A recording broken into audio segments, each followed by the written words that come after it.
அனைவருக்கும் வணக்கமா. நம்ம ஒரு நல்ல பதிவு தான் பார்க்க போகிறோம்.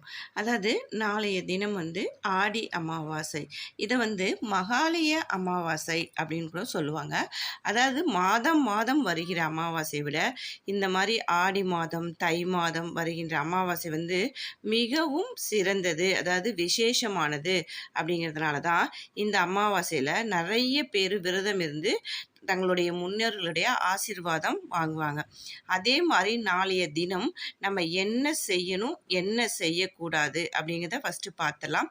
நாளைய தினம் காலையில் எழுந்தோடனே வீட்டு வாசலை கூட்டி கோலம் போடவே கூடாதுங்க.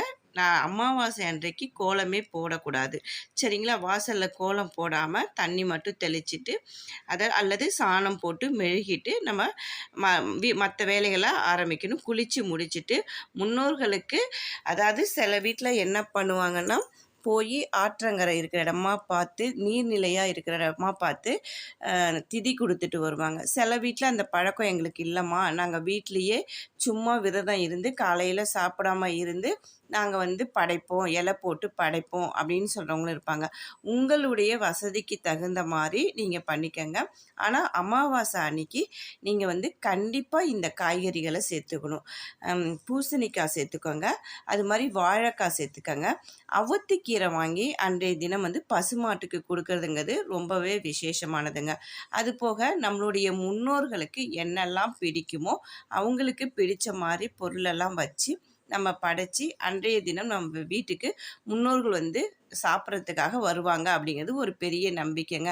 அவங்களுடைய ஆசீர்வாதம் இருந்தால் மட்டும்தான் நம்ம வாழ்க்கையில் நல்லதே நடக்கும். சில பேர் சொல்லுவாங்க, என்னானே தெரியலம்மா, எந்த ஒரு நல்ல காரியமாக இருந்தாலும் எது செய்ய போனாலும் எங்களுக்கு தடங்கள் ஏற்பட்டுக்கிட்டே இருக்குது அப்படின்னு சொல்கிறவங்க கண்டிப்பாக இந்த ஆடி அமாவாசையை அன்றைய தினத்தில் இருந்து நீங்கள் விரதம் மேற்கொண்டு ஒவ்வொரு அமாவாசையும் உங்களுடைய முன்னோர்களை நினைத்து நீங்கள் படையல் போட்டு அவங்களுடைய ஆசீர்வாதம் பெற்றாவே உங்களுக்கு எல்லாமே நல்லதாகவே நடக்கும்.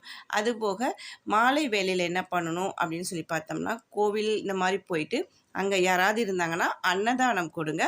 அப்படி இல்லை அப்படின்னா இதுக்குன்னு சில இடங்கள் இருக்கும். அங்கே போய் வயதானவர்கள் யார் இருந்தாலும் நீங்கள் நிறைய பேர்த்துக்கு கொடுக்கணுங்களே. ஒருத்தருக்கு சாப்பாடு கொடுத்தா கூட அது ஒரு பெரிய விஷயங்க.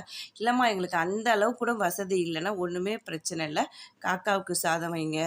அதாவது ஏதாவது பறவைகளுக்கு, எறும்புக்கு, ஏதாவது உங்களால் முடிஞ்சதை அன்றைய தினம் ஒரு உயிரினத்துக்கு நீங்கள் ஒரு உணவு அளித்தீங்க அப்படின்னா அந்த ஏதாவது ஒரு உயிரினங்கள் மூலயமா நம்மளுடைய முன்னோர்கள் சாப்பிடுவாங்க. அப்படிங்கிறது ஒரு பெரிய நம்பிக்கைங்க.